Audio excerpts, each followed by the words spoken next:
What's up guys, Seth here. Welcome back to Batslayer MMA. Back with a prediction video. Now if you're a returning user, you know that my prediction videos and my breakdown videos are way longer. Unfortunately I just didn't have the time to do this one, so I'm going to do a quick prediction video. If you're a new user, please consider subscribing. I will be doing a live reaction this Saturday for UFC 226. The main card is going to kick off a kickboxing legend, Gokhan Saki versus Khalil Rountree. For those of you who don't know, Saki is one of the best kickboxers, of all time. Certainly in the heavyweight division. He's fought, who's who in Glory and K1 all over the place. He made his UFC debut last year against Henrique Silva, and he won in the first round by KO in Japan. A lot of people think that because of Gokhan Saki's striking credentials that he's just going to run through guys if he has a little bit of grappling, or if he adds a little bit of wrestling, he's just going to be running through people. And that's just not the case. You got to understand that MMA striking and kickboxing striking or boxing striking, it's very, very different. And you see it time and time again. Just because somebody's a great decorated striker somewhere else, that doesn't mean that it's gonna translate into MMA. If you look at somebody like Heather Hardy, who was, women's champion in boxing, right? She's undefeated. She comes to Bellator, and in her second fight, and then she loses to a chick that was making her professional debut. On paper, Heather Hardy should have killed her, but she actually got destroyed in that fight. Just her nose was busted up very badly. It was like a one-sided beatdown. So you got to understand that kickboxing, I don't care what the record is in kickboxing or even boxing, that doesn't mean it's going to translate into MMA. And you saw Saki in his first UFC fight, he was getting rocked by Henrique. I mean, he took some bad shots, and it looked really, really bad for a second. I mean, he was losing the stand-up fight. Here's this decorated kickboxer losing to a guy who doesn't have the same stand-up credentials, but he almost got knocked out. But thankfully hit him with that. I think it was a right hook or left hook. And then the referee called it off. But honestly, man, if that fight went into the second round, very possible that Saki could have gotten KO'd. I'm not going to be jumping on the Saki hype train because of his kickboxing credentials. Rountree, he's 2-2 in the UFC, I think, with one draw. So I think the UFC is doing a good job of promoting Saki, giving him a good opponent. But I think I'm going to go with Saki just because I'm rooting for this guy. I hope he goes out there and wins because I want to see more of him. Now, he's getting up there in age. He's had a lot of kickboxing experience. I don't know how much time he has left in MMA. So if he loses this fight against Rountree, that's not going to be good. I mean, that might be a career ender for his right there. So, but I think he's going to pull it out. I'm going to say a second round TKO win for Gokhan Saki. The next fight is former WEC and UFC lightweight champion Anthony Showtime versus Maverick Mike Chiesa. Now remember, this fight was originally supposed to happen back in UFC 223. Of course, Conor McGregor came and stole the whole show. We all know what happened. And I'm very excited about this fight, man, because a lot of people are counting Anthony Pettis off, and I'm not one of them. I'm a big Pettis fan. He's still, skill for skill, talent-wise, man, he is still one of the best guys out there. He hasn't been the same since he got beaten down by Dos Anjos. He took a beating in that fight. Sometimes fighters just never the same after a bad KO loss or a bad fight or whatever the case might be. And certainly Anthony Pettis is going through some slump. He's losing to guys I feel like he shouldn't be losing to, but I don't think he's going to lose to Mike Chiesa. Mike Chiesa is a very good fighter. But Anthony Pettis is a great fighter, and despite the struggles that he's going through, listen, man, he's the superior striker. Chiesa is excellent on the ground, but Anthony Pettis is excellent on the ground, man. He submitted Benson Henderson off his back, quick armbar, just like that. He's got excellent scrambles. When he's on the ground, especially when he's on the bottom, man, he's just continuously, trying to throw triangles, arm bars, escapes. He's very, very active on the ground. So if the fight goes to the ground, which I know Chiesa wants that fight to go to the ground, I don't think Pettis is going to be in danger. I don't think he's going to be caught by that rear naked choke. I think he's going to be able to scramble quickly and get up, and I think he's going to be able to finish Chiesa with his strikes. So I definitely got the former champion. I'm going to say a third round TKO win. So fight number 3, again, another very anticipated fight. You got the former world title challenger, Francis Ngannou, versus the Black Beast, Derrick Lewis. Now, they've been going back and forth for a while. Derrick Lewis wanted to fight Ngannou for a while now, and I remember Francis Ngannou was saying that he's not really interested in fighting Derrick Lewis, that he felt Derrick Lewis was too slow, and it was going to be an easy win for him. He had, bigger, better fish to fry for the heavyweight champion. Unfortunately, he lost. It was a one-sided beatdown, really. And now he's going to be fighting Derrick Lewis. This is a very interesting fight because we haven't seen Ngannou rebound from a loss yet. We're going to see that now. How does he handle the loss? I saw an interview of him. He looked pretty slim. To me, it looked like he kind of lost some muscle mass. Maybe work on that cardio a little bit.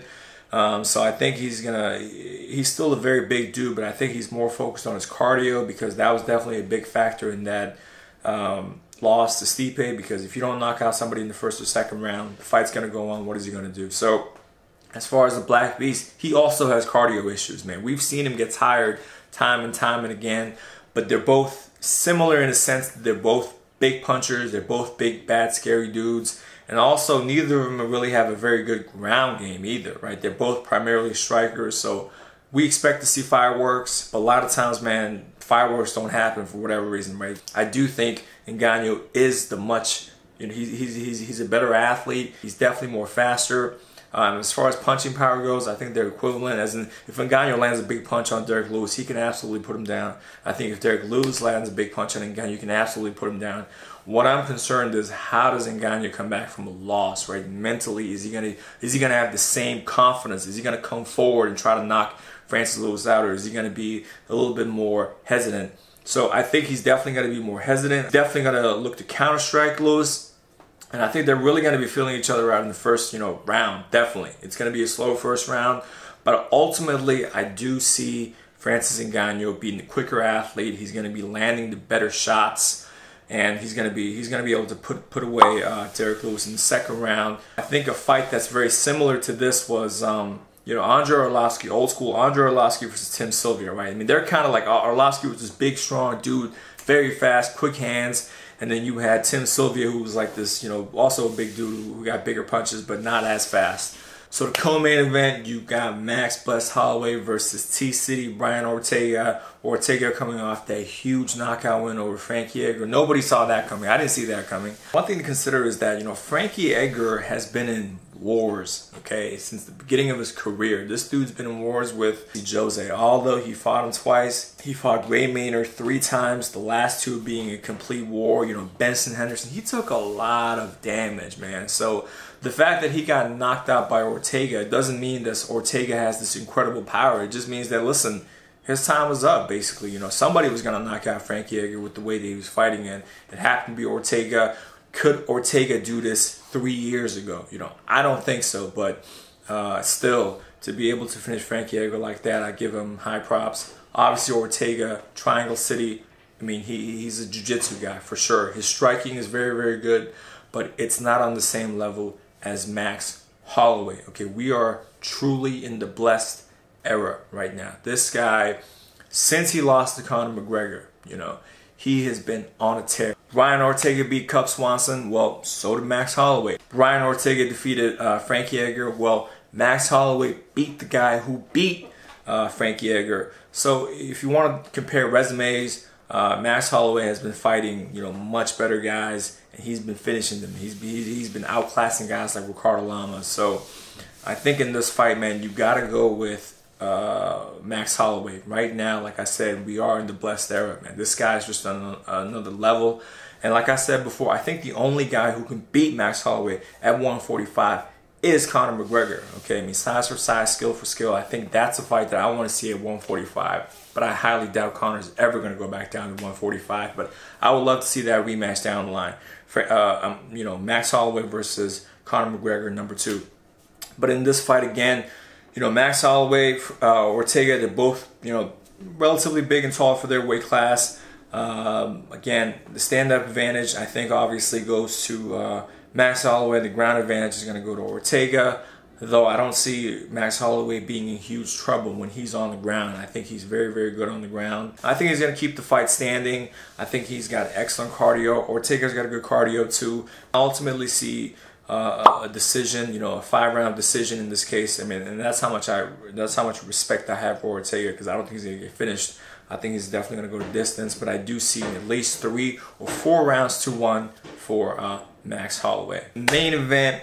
Current champion Stipe Miocic versus the current light heavyweight champion DC Daniel Cormier. Obviously, Daniel Cormier is trying to be the second person in UFC history to hold 2 belts at the same time, and hopefully, unlike Conor McGregor, he actually defends one of them. Hopefully, this is not his last fight.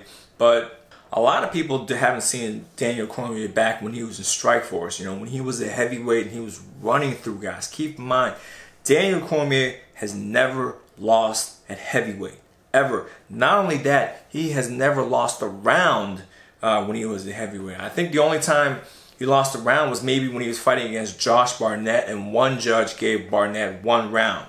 You know, that's how good he is at when he was a heavyweight. This guy came out of nowhere as an alternate because Overeem got injured. He entered the Strikeforce Grand Prix. You know, he knocked out Bigfoot when Bigfoot was like a top 5 heavyweight, right? He just dismantled Fedor. I mean, his stock was at an all-time high. Daniel Cormier knocked him out. Unbelievable. Then he fought Josh Barnett. Everyone thought Josh Barnett was going to win, but he absolutely got dismantled by DC. Okay, DC came to the UFC. Obviously, we know how he beat Roy Nelson and Frank Mir. Those guys were, again, top heavyweights as well. So, very impressive resume at heavyweight for DC. He's been fighting at light heavyweight because Kane was the heavyweight champion and he wanted to, you know, you got to respect the guy's loyalty for that. But he also had some trouble making weight in recent times. We all remember the towel scandal. He's also taken some, you know, a lot of damage in his fights as a light heavyweight champion. You know, against Anthony Rumble Johnson in their first fight, he got blasted with that right hand.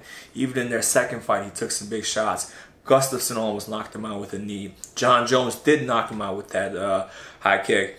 So as far as damage goes, he's been taking a lot of damage. He's getting up there in age. You know, he's damn near 40 years old. So I don't know how he's going to do against Stipe Miocic, who right now is the most decorated UFC heavyweight champion, defended the belt 3 times. Nobody's ever done that.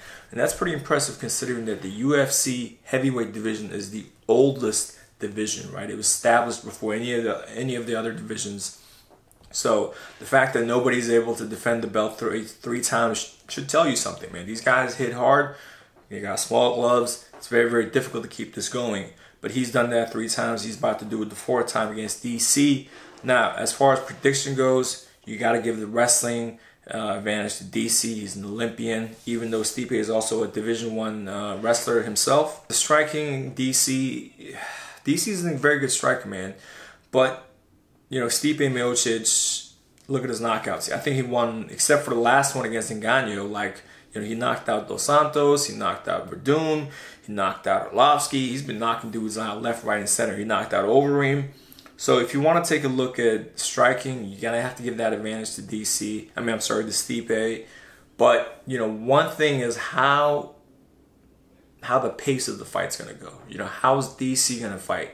Because if DC fights the way he fights, which is that constant pressure, that non-stop pressure, going forward, that continuous grind, embrace the grind mentality, that's going to be a very tough fight for Stipe. You know, I think he's going to try to steal a chapter from what Kane did to Dos Santos. First fight, Dos Santos knocked out Kane quick first round. But in the second and third fight, he absolutely got mauled because he could not land those big shots going backwards.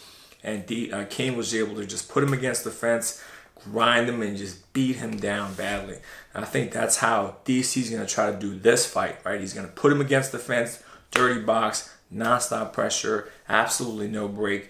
Stipe, he's well prepared for that. I think he knows that's kind of the game plan going in. I remember the fight, Fabio Maldonado.